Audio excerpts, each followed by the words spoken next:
According to Stephen R. Convery, most people don't listen with the intent to understand. Most people listen with the intent to reply. And also, Carl Reyes says, man's inability to communicate is a result of his failure to listen effectively. Do you want to be a better listener to improve your personal and professional relationships? Listening is one of the most important skills in communications, and it is key to getting along with other people, whether you are at work or at home. Well, according to my studies and research, I have found three common barriers that cause inability to listen to others. And these barriers are cultural barriers, language barriers, and pace of speech. And for cultural barriers, can be seen in both social and business contexts.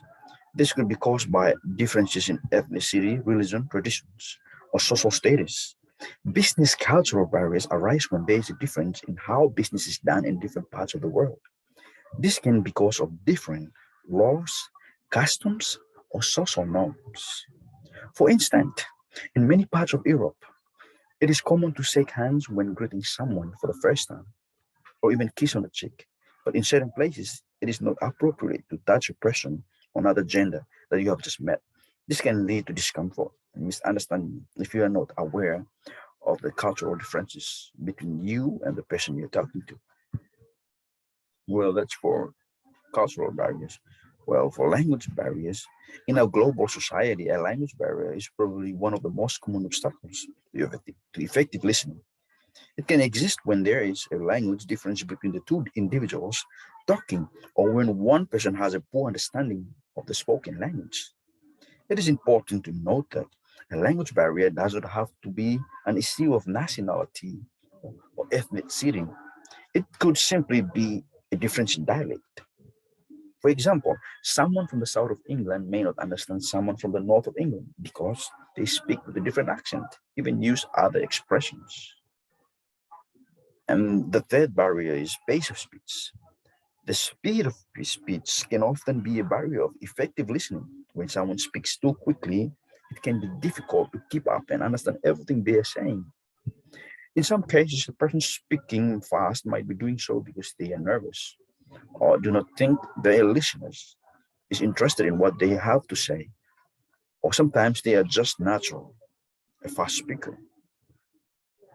If you feel overwhelmed by someone's fast speech, it can be hard to process what they are saying, and this can lead to a lack of understanding and poor communications.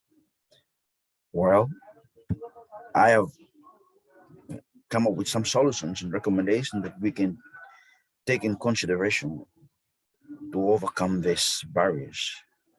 Well, the real question that we need to ask ourselves is, what can I do or what can we do to overcome these barriers and become a better listener?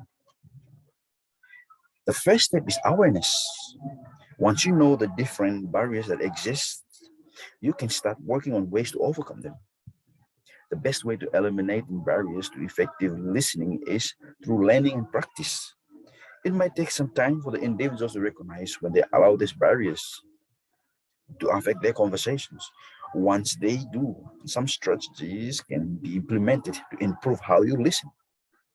Although listening can be difficult at times, it is essential for communication and relationships. Practice looking for these barriers when you have difficulty listening, trying to understand someone else's point of view. Well, in conclusion, with this knowledge, you will be able to improve your listening skills and become an effective communicator. You will be more aware of the different barriers that can prevent you from understanding someone else and will be better equipped to overcome them. Thank you very much.